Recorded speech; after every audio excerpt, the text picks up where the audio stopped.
నమస్తే. Welcome to our channel. ప్రస్తుతం మనతో సీనియర్ జర్నలిస్ట్ దాము బాలాజీ గారు ఉన్నారు. వారితో మాట్లాడదాం. సార్ నమస్తే సార్. నమస్తే. పవన్ కళ్యాణ్‌కి ఒక రికగ్నైజేషన్ వచ్చింది సార్. అంటే పార్టీని గుర్తించారు అనేది న్యూస్ వచ్చింది. సో అసలు రికగ్నిషన్ రావడం వల్ల ఈ పార్టీకి ఉపయోగం ఏంటి సార్?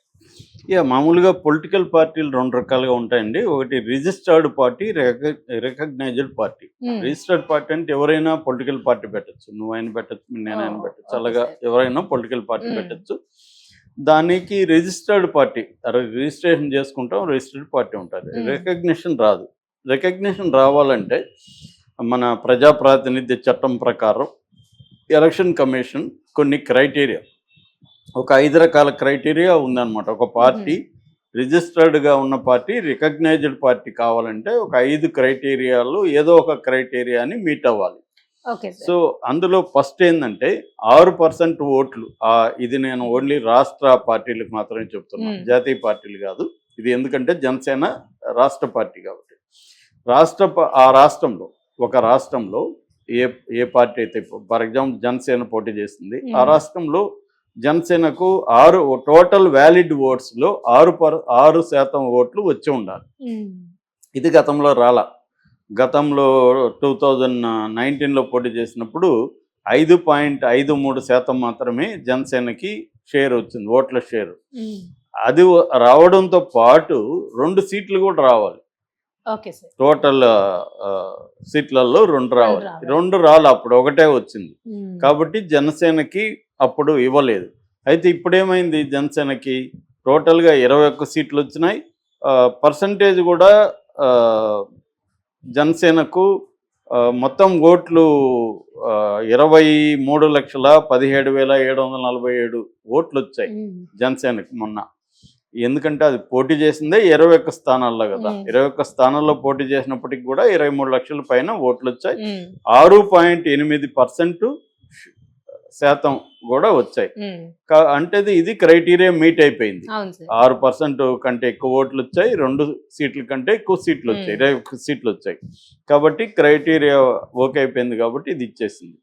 రెండవ క్రైటీరియా ఏంటంటే లోక్సభ స్థానాల్లో, ఆ రాష్ట్రంలో లోక్సభ స్థానాల్లో పోటీ చేస్తారు కదా, అందులో అయినా 6% వస్తే చాలు. అట్లాగే 1 సీట్ అన్నా వచ్చి ఉండాలి. అది రెండోది. మూడోది ఏంటంటే టోటల్ సీట్లలో 3% సీట్లు తెచ్చుకోవాలి. అప్పుడు ఈ ఓట్ షేర్ అనేది ఉండదు. 3% సీట్ షేర్ ఉంటే కూడా ఇస్తారు. నాలుగోది అట్లీస్ట్ ఒక ఎంపీ అయినా గెలిచి ఉండాలి. 25 ఎంపీలలో ఒక ఎంపీ గెలిచి ఉండాలి. ఐదవది ఏంటంటే ఇది ఈ మధ్య పెట్టారు, 8% టోటల్ ఓట్ షేర్. ఒక క్యాండిడేట్ గెలవకపోయినా ఓట్ షేర్ 8% ఉన్నా కూడా రికగ్నైజేషన్ ఇస్తారు అన్నమాట. సో ఈ పార్టీకి ఫస్ట్ క్రైటీరియానే మీట్ అయిపోయింది. ఇది జనసేన 6.8% ఓట్ షేర్ వచ్చింది, 21 సీట్లు గెలుచుకుంది. కాబట్టి జనసేనకు రికగ్నిషన్ అనేది నిన్ననే డిక్లేర్ చేశారు సెంట్రల్ ఈసీ, ఎలక్షన్ కమిషన్. అయితే దీనివల్ల లాభం ఏంటంటే రికగ్నైజ్ అయితే పార్టీలకి ఏంటంటే, రికగ్నైజ్డ్ పార్టీలకి కొన్ని సపరేట్గా ప్రివిలేజెస్ ఉంటాయి. అంటే కొన్ని ప్రమోషన్లు చేసుకోవచ్చు, తర్వాత వాళ్ళు స్టార్ క్యాంపెయినర్ని ఎక్కువ మందిని పెట్టుకోవచ్చు, తర్వాత ఏ నిర్ణయాలు తీసుకోవాలన్నా ఎలక్షన్ కమిషన్ మీటింగ్స్ పెట్టినప్పుడు వీళ్ళని కన్సల్ట్ చేస్తారు. ఇలాంటి అనేక ప్రివిలేజెస్ ఉంటుంది. అట్లాగే సింబల్ ఇంకెవరికి ఇవ్వకూడదు. గ్లాస్ సింబల్ అనేది ఇంకా వాళ్ళకి, వేరే రాష్ట్రంలో ఇవ్వచ్చు.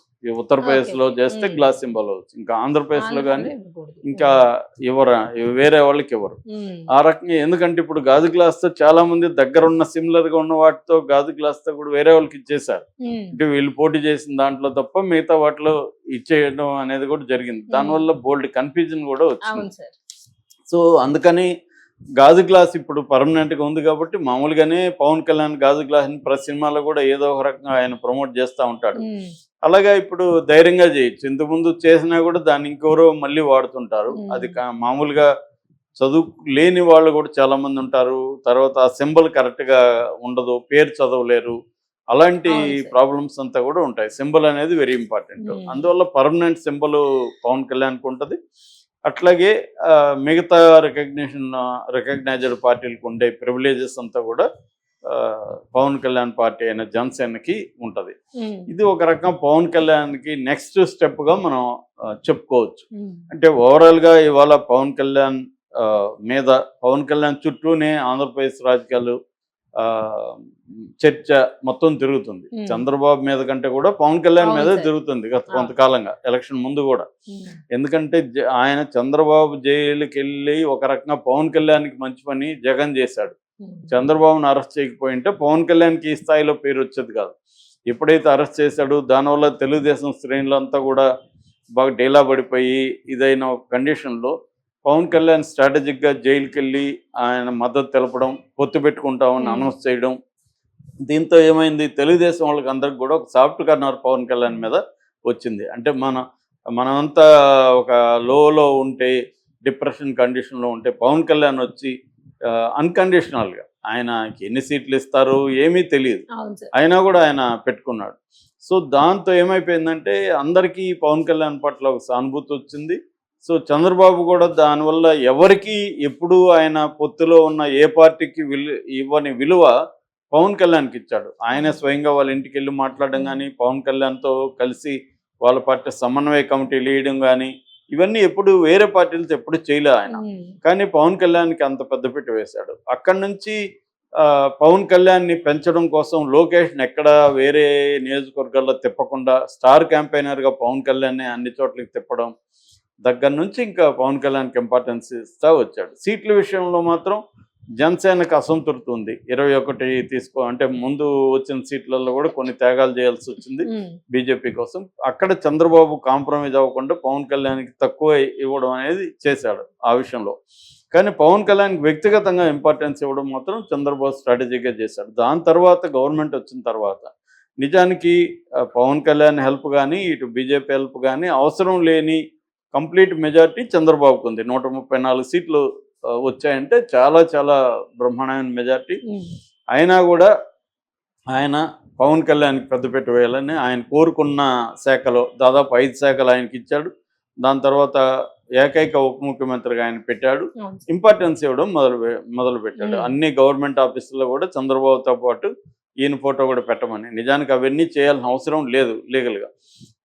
ఒకటి కృతజ్ఞత, తను గతంలో తన పార్టీ క్రైసిస్లో ఉన్నప్పుడు నిలబడ్డాడు, ఒక బూస్టప్ ఇచ్చాడు అనేది ఒకటి. రెండవది నెక్స్ట్ ఎలక్షన్లకు కూడా పవన్ కళ్యాణ్ని పెట్టుకోవాలి. ఎందుకంటే పవన్ కళ్యాణ్ లేకపోతే బీజేపీ తెలుగుదేశంతో కలిసి ఉండే అవకాశం లేదు. ఎందుకంటే అసలు ఈ అరెస్ట్ వెనక మోడీ ఉన్నాడనేది తెలుగుదేశం వాళ్ళు కూడా నమ్మారు. ఒక్క చంద్రబాబు తప్ప ఇంకెవరికి కూడా తెలుగుదేశంలో ఇష్టం కూడా లేదు బీజేపీతో కలవడం. ఎందుకంటే దానికి ఓట్ షేర్ ఏం లేదు, 1% కూడా లేదు. పైగా జగన్తో కుమ్మక్కయ్యారు.